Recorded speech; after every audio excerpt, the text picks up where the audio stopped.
Here are 9 tips for landing and surviving the early game in Fortnite, presented by Fortnite Master. In this video, we talk about how to optimize your early game with in-depth explanations on getting the best landing, finding loot, and winning early skirmishes. Without wasting any time, let's get started. First things first, check the map as soon as you enter the lobby.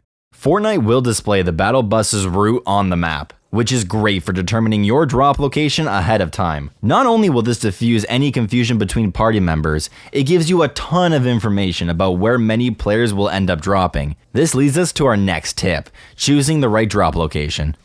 It's important to choose a drop location that fits your playstyle, meaning if you don't like fighting under pressure with minimal weapons and resources, then land somewhere more remote, not a central location like Tilted Towers or Salty Springs. Judging by the battle bus's route, you can tell which locations will be the hottest drops every game, and whether to target or avoid those. Locations at the very beginning and directly under the bus's route tend to be hot drops. Other locations will almost always be hot drops, like Tilted Towers, Retail Row, and Salty Springs. These places are popular because they have a lot of loot and are centrally located on the map, making them close to the battle bus's route almost every time. Unnamed locations are great options for players looking for more laid-back drops. These are places like soccer stadium, motel, shipping container yard, and factories. These drops are less popular and have more than enough loot for a couple of people. The random houses and broken buildings around the map are also good places to land if you need to make a quick adjustment from your original landing plan. Although there isn't as much total loot in these places, there will usually be enough for at least one person to feel comfortable in early skirmishes. Once you've chosen a location, it's all about getting there before your opponents. The overall goal is to drop from the bus, glide down at the steepest possible angle, and have your glider auto-deploy over the lowest possible elevation. The first thing to know is when to drop from the bus, which can vary a lot from game to game depending on the bus's route. Ultimately, you're aiming to auto-deploy about 1 to 1.5 map grid squares from your destination. In most games, you'll have to skydive at an angle to meet that sweet spot. If you're aiming to deploy over one of the lowest elevation spots on the map, like the river next to Tilted, you want to aim for about 1 grid square away from your target. Otherwise, aim to auto-deploy about 1.25 to 1.5 grid squares from your destination, depending on the elevation.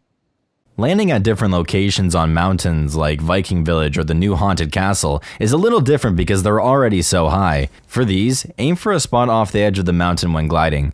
To land at locations that are really far from the bus route, it's all about deploying early and making sure you'll be able to make it all the way there.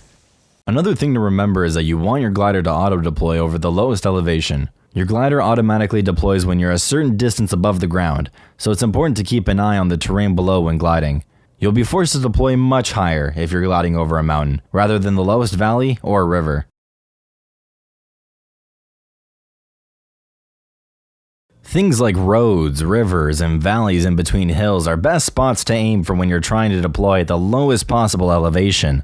Avoid gliding over things like tall trees, hills, and buildings, as they might force you to deploy too high. Looking at your marker on the minimap is a great way to tell your character's exact position in relation to the ground. For locations at the edges of the map like Lazy Links, Snobby Shores, and Risky Reels, the water off the side of the map is the lowest elevation, so aim for that if possible. After you deploy at the lowest elevation, it's time to start scouting your surroundings. Take a look around at the other players gliding towards the same location and note their height and general direction. This information is vital for landing at the best spot and knowing where your immediate threats are. Doing this also allows you to make last-second adjustments to your landing spot, which leads us to our next tip.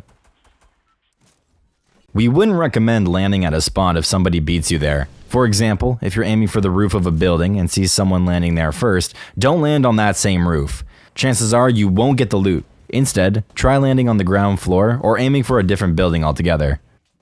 Now let's talk a little more about some ways to ensure you find loot after landing. This might sound obvious, but the first step is to know where the loot spawns in general. Most houses have a chest spawn in their roof. They aren't guaranteed to spawn, but it seems like they do most of the time. Audio cues are a great way to determine if a chest is nearby or not. Landing on the ground floor can be just as good because houses have plenty of chances to spawn loot on the ground floor. In fact, you're much more likely to get a shotgun from the floor loot than a chest, as only double barrels and heavies are available in chests. For locations without many traditional houses, like areas in the desert biome, there's usually loot that spawns on top of buildings. This makes it pretty easy to spot weapons on the way down and land on one. There are a couple of specific items that you want to find ASAP when looting early game. The first is some sort of close-range weapon, ideally a shotgun, that can be used in close-quarter combat. This way, you can defend yourself while looting. Next, you want to find a medium-ranged weapon like an assault rifle. This is essential for taking any fights after the first minute of looting when you're leaving your landing spot. In the early stages of looting, it's also a good idea to start farming wood and furniture, or whatever is available, so you have a few walls, ramps, or floors at your disposal. And ideally, you want to find shields as well. If there is no immediate threat, finding shields should be a top priority after securing a close and mid-range weapon. Remember to drink shields, especially mini shields, as soon as possible. The only reason to wait is if you have a big shield and there is no immediate threat, meaning you could possibly find minis before the big. If there are people anywhere nearby, we recommend just drinking the big shield right away. Early fights in and around houses can be nerve-wracking, so it's important to take every advantage you can get. First, listen closely. The directional audio in Fortnite isn't the best, but most of the time is still good enough to get a general sense of your opponent's positioning if they're moving around. One of the most recognizable tip-offs with audio is when an opponent jumps down a level or lands on the ground outside, because it makes a distinct sound when they land. It's equally important to take advantage of right angles, since Fortnite is a third-person shooter.